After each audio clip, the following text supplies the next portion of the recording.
Om Shri Gurubhyo Namaha Harihi Om Guru Brahma Guru Vishnu Guru Devam Maheshwaraha Guru Sakshat Param Brahma Tasmahi Shri Gurave Namaha Harihi Om. Oi pessoal, mais uma vez vamos falar um pouco sobre as reflexões e possíveis conexões da filosofia proposta por Patanjali no Yoga Sutra, de maneira que nós possamos conectar esses princípios e conceitos com a nossa prática diária. Essa é a ideia dessas postagens, dessa sequência de postagens que eu estou fazendo. Bom, então o verso sugerido foi o verso 51 do capítulo 2. O capítulo 2 do Yoga Sutra, Sadhana Pada, é titulado como o capítulo que se trata das práticas. Especificamente, sadhana está muito ligado às práticas diárias, o que você mantém diariamente de práticas como manutenção do seu processo de autoconhecimento. E nesse momento do Yoga Sutra ali, geralmente entre o verso 48 e 51, é das poucas partes do Yoga Sutra que Patanjali ele vai ser, digamos assim, quase técnico, certo? Porque no geral o Yoga Sutra ele é um texto bem filosófico, muito conceitual. Ele transita pouco nas técnicas, diferente, por exemplo, de Hatha Pradipika, Gheranda Samhita, Yoga Jagavalkya, Shiva Samhita, textos que vão falar do Hatha Yoga e vão ser técnicos, eles vão abordar assuntos técnicos e vão propor técnicas. O Yoga Sutra, apesar de ser o livro base da yoga, ele não é necessariamente um livro técnico, ele é muito mais um livro que induz o praticante ao entendimento de conceitos profundos do yoga e também propõe que o praticante pratique, mas não necessariamente ele dá a técnica. Mas nesse momento do Yoga Sutra, Patanjali, por exemplo, ele vai falar sobre a importância da respiração. E dentro do processo de respiração, Patanjali ele é objetivo e claro, e ao mesmo tempo é algo que não é, digamos assim, tão profundo, no sentido que ele coloca que a respiração, ela se constitui de inspiração, de expiração e de retenção. Simples, Kumbhaka, Puraka e Rechakra, ou seja, a retenção, a inspiração e a exalação. Porém, no próximo verso, Patanjali vai falar sobre o que eu propus agora, que é o verso 51. Eu sempre gosto de ler, vou ler aqui para vocês. Bahiyam bahiyabhyantara vishayaka shepi chaturtaha. O quarto tipo de respiração, ele suplanta os limites da exalação e da inalação. Ele está além do que consideramos como inspirar e o expirar. Que tipo é esse? Qual é esse quarto tipo dentro do processo respiratório? Ou seja, esse quarto tipo dentro do processo respiratório significa pranayama, o controle da energia vital. Então são atitudes do yogi. Então aqui o yogi possui 4 atitudes, as 3 primárias, no qual todos alcançam: retenção, inspiração e expiração.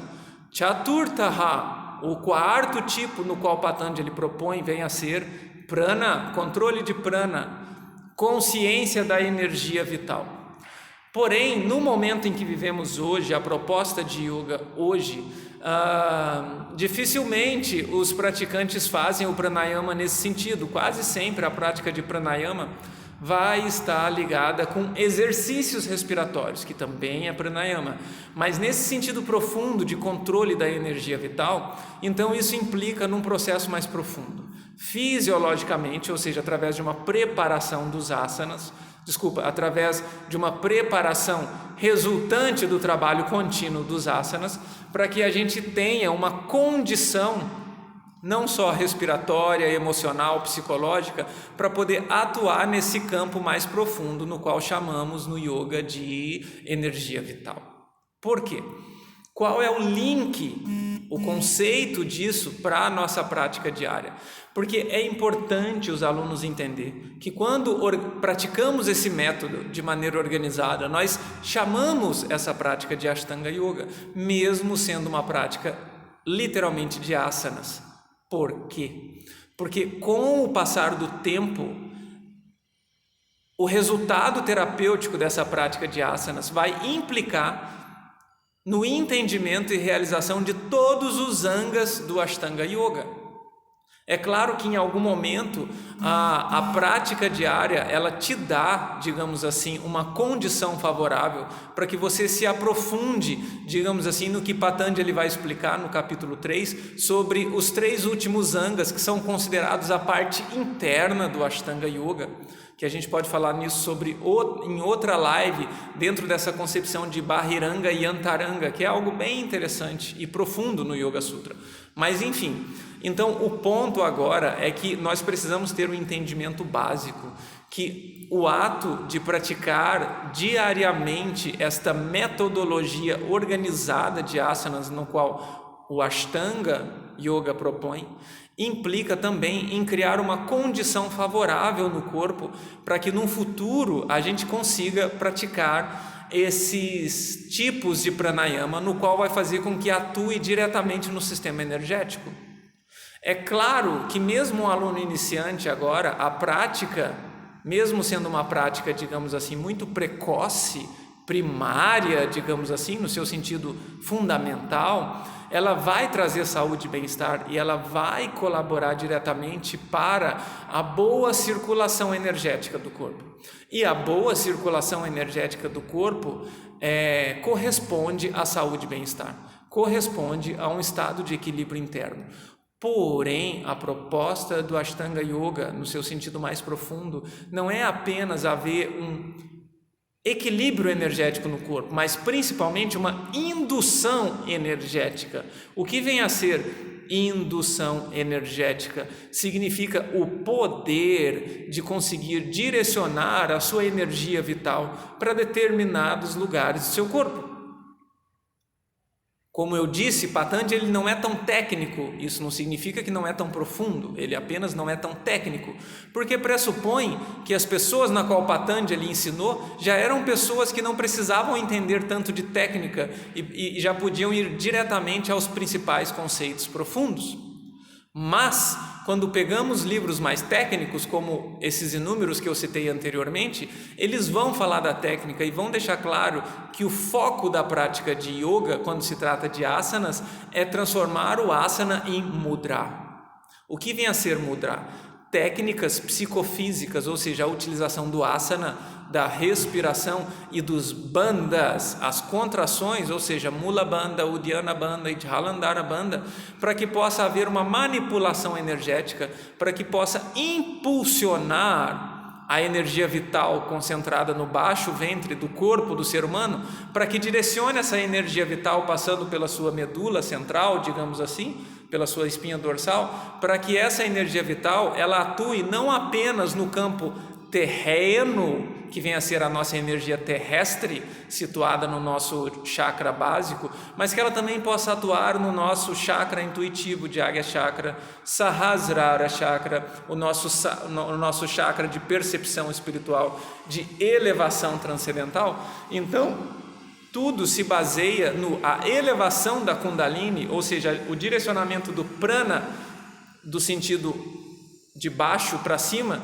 implica nada mais do que fazer com que nós possamos abrir os portais da nossa plenitude espiritual e intelectual e analógica, digamos assim, para experiências transcendentais. Porque, no geral, a maioria dos indivíduos, como estão com a energia muito, digamos assim, condicionada no chakra básico, então as nossas atividades elas estão muito, digamos assim, movidas pelo estímulo instintivo. E a proposta do yoga é fazer com que nós nos tornemos seres movidos pela nossa energia intuitiva e não instintiva. Mas a intuição, ela reside nessa região do nosso corpo. Então precisamos trazer o nosso potencial para essa região. Então, quando nós praticamos asana, é importante que você não está esticando o tapete para que você consiga colocar os pés atrás da cabeça. Os pés atrás da cabeça, eles vão vir se você tiver uma prática constante, o seu corpo vai abrir. Mas quando nós praticamos, também é importante olhar por esse ângulo, ter o entendimento de que nós estamos praticando para criar uma condição favorável, para que a gente possa gradualmente fazer com que toda a nossa sensação de instinto humano possa vir à tona para sensações de intuição transcendental, porque na realidade nós somos seres espirituais tendo experiências materiais nesse corpo material. Ok? Espero que vocês façam um bom proveito dessa live. Beijo no coração de vocês. Namaskar.